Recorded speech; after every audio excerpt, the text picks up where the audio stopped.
3択です。1番何やってんだよ子だと思ってる？なんだよ突然だから。お姉ちゃんの意思にはそこは。よし、取ってきたらおっぱい触らせてよ。いった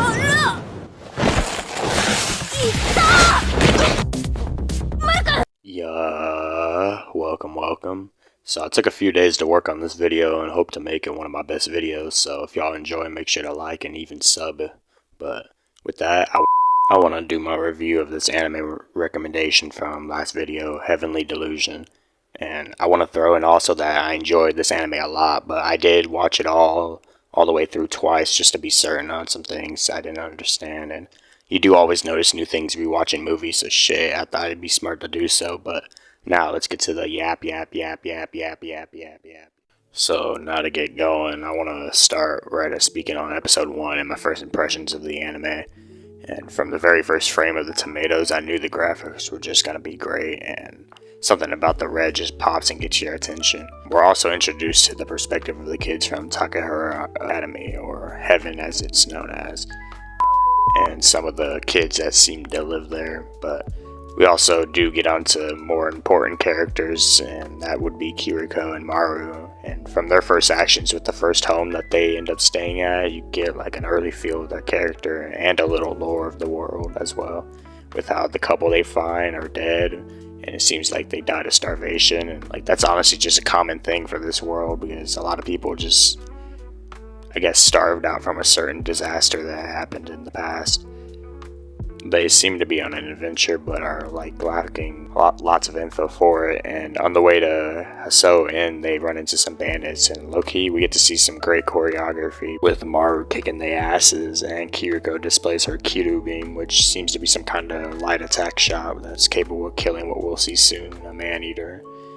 So after they get back on the road, with Kiriko having tricked the bandits into charging her gun, which was honestly just hilarious to me with how she like pointed it at them and everything, we get on to another perspective shift to Tokyo and Mimihime, whom discuss the outside of the outside, and how there for sure is a world outside of their domed home. We also see this old lady director, whom I honestly don't really pay any mind towards, just thought I should mention her quickly. But back to Kiriko and Maru, they end up stumbling in at an inn, and this is low-key my favorite part of the episode. Like the horror tone that gets set with the second but fully close-up view of a man-eater, and also with the innkeeper grabs the knife upon hearing that Kiriko can kill a man-eater. She seems to like want to protect the man-eater for some reason, but these things actually look insane and always change the environment in a creepy way. Like the uncanny amount of eyes is just like ew and uncanny. But I think that they is tough in design and purpose, because without them there'd be no like out of the ordinary traits really without them. And because this anime feels really grounded compared to Mushoku Tensei or Freerun, like there's no large magic systems, just a few special guns and Hiriko, like the children that have been shown, or Maru, and the animation is amazing for real. Now that I'm past the first episode, I low-key just want to go over some more parts of the series that I love till I get onto some problems I have as well later on in the video. So to start, the first man-eater battle that Kiriko and Maru had, it was honestly great, and the tone at the start and through the dark was just low-key hype, but that innkeeper woman's death was honestly and just actually wild and not what I was expecting with those slashes. And we also learned that Maru is a Hiriko, having all these heightened senses and abilities that's like shown off, with the main ability to touch and kill man-eaters. And the other perspective of the Hiriko kids at the school, Tokyo and them seem to be a like prominent part that we get to see, to be honest. Though I honestly don't like that perspective. Like I understand the needing of showing this part of the story, but like I honestly don't resonate with many of them. I would have much preferred seeing more of Maru and Kiriko's travels, and the mystery behind Kiriko's past was cool, but damn was it dramatic. And it turns out that Kiriko is actually Haruko, the little brother of his sister Kiriko, but they were both killed, with Haruko somehow ending up in his sister's body. And it's some crazy shit for real, but I honestly see why there's some controversies around this anime, especially as seen later on in the last episode. like, these scenes are probably some reasons why people won't check this anime out, and it's getting that Mushoku Tensei treatment for real. But I love flawed anime because to me it makes the anime more human, though I may not agree with the things that occur in the anime at most times. But for the most part, this anime is going somewhere with the story, and I'm interested in both perspectives at least. And I want to go ahead and speak on the Juichi next. With his addition to the story, I found another aspect of the anime that I love low-key. Alright, so I know I skipped a bit of story, but I am really just wanting to speak on things that I enjoy from this anime the most. But now that I've thought about it, I want to speak on the second innkeeper, Totori. So this one gets a name and is welcoming to Maru and Kiriko. So they end up trusting her and heading out to search, but they end up coming across a bear and they mistake it as a man-eater, but they get cornered and have their power Denji moment and eventually defeat the bear. And they end up getting back to the inn, and Maru cops a feel as promised, but kinda goes at it a little aggressive, I won't lie. But it was spotted by Totori, whom then also takes him to her room and tries to have her way with him. But Maru then learns he can't enter humans, which I know was a wild way of finding out, but it was useful info for him.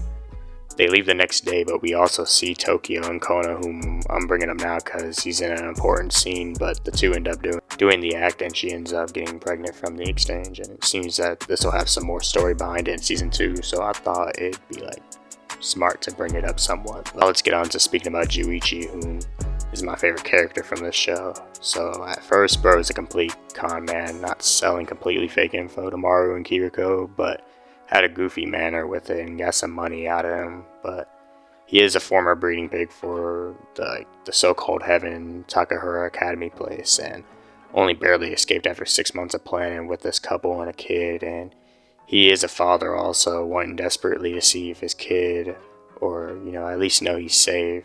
But the two end up hitching a ride with Juichi again after exploring an old Takahura Academy building, and they end up going to the walled city where Juichi's kid should be. But Juichi feels up Kiriko just as, we all wish. But nah, I'm just playing. But he does have a reason, because women with, breasts are a target in this city. But yap, the two find that the city has been in ruin and encounter by far the coolest man-eater so far. And it's this spider monster with a chilling ability, no pun. They barely beat it momentarily and group back up with Juichi, and they tell him the news, and he rightfully looks down from his city being destroyed, or not his city, but his kid not being there. But all hope rises back when the two other former breeding pigs show up and take him back to their camp, and that's where his son's also at, and he's safe. They throw a cool welcoming party, and everyone just chills and enjoys the peace, but the spider Hiriko shows up again at midnight once the party's over and everything, and almost kills Kiriko in a unique way, turning into a childlike form, and Maru saves her. But back to Juichi, he then kills a man and takes his son with him on the road, just leaving. And honestly, I don't know what he's gonna do next or why he did what he did. Maybe I missed a piece of info while watching this, but I do hope we get even more lore on it in season 2, and it's definitely gonna be peak if he is in it, because he's mysterious at the moment, but he might be even cooler with some more lore. Low-key a pretty brutal piece. I like Dr. Usami and understand his reasons for keeping his daughter alive with all those machines. He was a very cool dude for doing so, despite his looks and demeanor, and him and his daughter had a great relationship the whole time up to her death by Maru, and that's because she had a man-eater within her. But only he could do it to prevent her from turning after her death. And after her death though, and with Dr. Usami having nothing left to live for, or no hope, he kills himself too. It's tragic, and though I ain't cry or tear up at this scene, it's nothing like Jiraiya's death or something of that level, but I fully do emotionally understand it. Alright, so now we at the end, and I just want to go ahead and say, before I continue with my last topic, no, I didn't go into too much depth with this anime, but once season 2 comes out, I can promise y'all I'll review the full series in depth and in whole, and I'll try to work on a longer video. I just don't want to make this too long, just wanted to go over some things that I really liked about the series, some scenes that I remembered that I like some of the concepts like the man-eaters and, you know, some controversial topics. So I ain't gonna show any scenes from this topic but that I'm about to speak on, but it's something that I'm sure fuels the controversy around this anime, and it's in the last episode of Heavenly Delusions. Since I do think I need to speak on it, after Kiriko and Maru arrive at this town and find Robin, the man Haruki looked up to the most, but as we know, he's now in his older sister's body. So Robin takes advantage of this fact, and even knowing it's Haruki's mind in Kiriko's body, he forces something that he shouldn't have and leaves Kiruki in an identity crisis almost. From rewatching it, I noticed she's just messed up afterwards. But I'm glad once Maru finds her and sees Robin, he just toys with him and can very clearly kill the dude. But Kiriko stops him, which I don't understand, but I guess I also do understand. But it's a very crazy sight in an anime, and you know, I hate that it was added. Honestly, if there's some character development in those scenes, then I don't understand why it was necessary. But the anime had a tone to set, and I just gotta ignore its main mishap. Like I said in the beginning, my bad on taking a bit on this video. Just wanted to try a little more effort, you know, and my bad for not going over the entire anime in its fullest, but that would have been a 30-40 minute video, and I'm not trying to, you know, take too long for the videos. But I wanted to get something out of this review that I was recommended, and I did enjoy the anime a lot. I don't know if it'll be in my top 10 or top 15 even, but I enjoyed it a lot, and I enjoyed the concepts within the anime, and I do look forward to season 2, and that's probably when I'll do my full review of the anime. But if you enjoy, then make sure you like and sub if you're feeling it. Until next vid, see ya, bye bye.